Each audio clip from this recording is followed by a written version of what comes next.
సభ్య సమాజం కూడా ఇవాళ తలదించుకోవాల్సినటువంటి పరిస్థితి. అది వింటేనే కళ్ళల్లో నీళ్ళు వస్తూ ఉన్నాయి.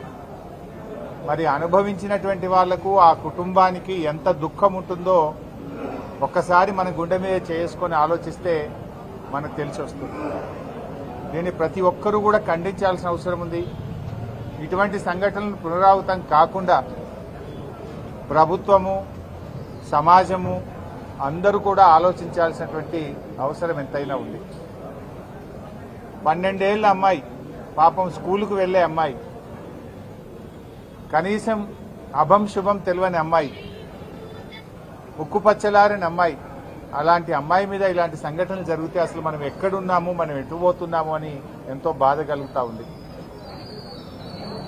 కనీసం సంఘటన జరిగిన తర్వాత అయినా ప్రభుత్వ స్పందన ఎట్లా ఉంది అంటే అది కూడా చాలా బాధగా ఉంది.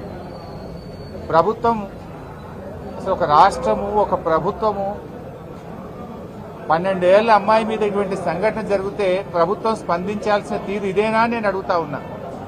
ప్రభుత్వానికి కనీసం బాధ్యత కూడా లేదా అని నేను అడుగుతా ఉన్నా. ఇవాళ ఈ ప్రభుత్వం చాలా నిర్లక్ష్యంగా ఆ పేషెంట్ పట్ల వ్యవహరిస్తూ ఉంది. ఏది ఏమైనా ఆ అమ్మాయికి బీఆర్ఎస్ పార్టీ పూర్తి అండగా ఉంటుంది. మాజీ శాసనసభ్యులు ఉపేందర్ రెడ్డి గారు కొంత సహాయం అందించారు, మేము కూడా కొంత సహాయం అందించాం. బట్ బాధ కలిగేది ఏంటంటే అమ్మాయి తిరిగి నడవలేని పరిస్థితి, తిరిగి సాధారణ స్థితికి రావడం చాలా చాలా కష్టము అని డాక్టర్లు చెప్తా ఉంటే ఎంత బాధ అవుతా ఉంది. అమ్మాయి జీవితం పోయింది ఈరోజు.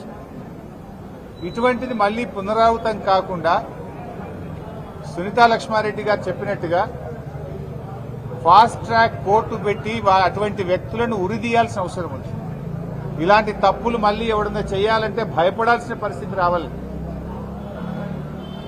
ఈరోజు కాంగ్రెస్ ప్రభుత్వం వచ్చిన తర్వాత ప్రతిరోజు 5 నుంచి 6 ఫోక్సో కేసులు నమోదవుతా ఉన్నాయి.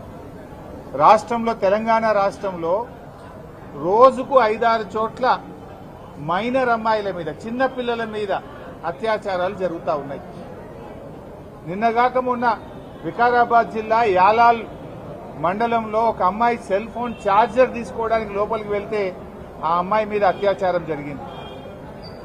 బొమరాజ్పేట మండలంలో మైనర్ బాలికపై తన కుటుంబ సభ్యులు, బంధువే లైంగిక దాడికి పాల్పడ్డారు.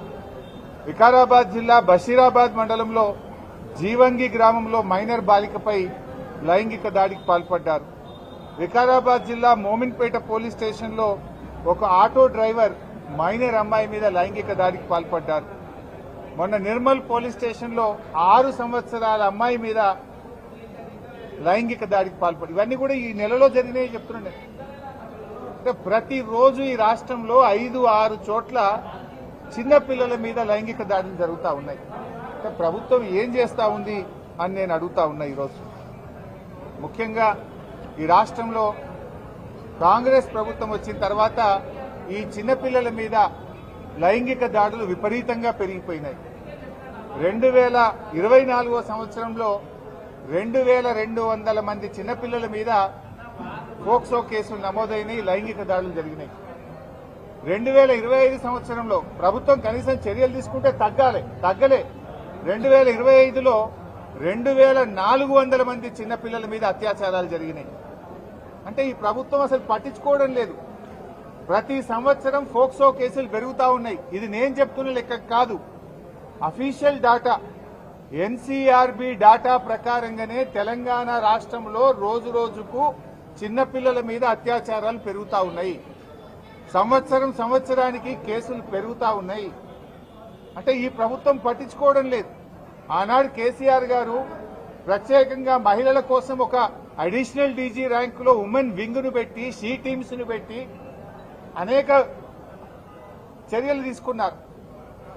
ప్రతి జిల్లాలో కూడా భద్రతా టీమ్స్ పెట్టారు. కానీ ఈ ప్రభుత్వం దాన్ని నిర్లక్ష్యం చేసింది. ఇవాళ ఉమెన్స్ వింగ్ కు అడిషనల్ డీజీగా ఉన్న వ్యక్తికే సిఐడి ఇన్ఛార్జ్ ఇచ్చారు, ఏసీబీ ఇన్ఛార్జ్ ఇచ్చారు. ఇంకా వారు మహిళల గురించి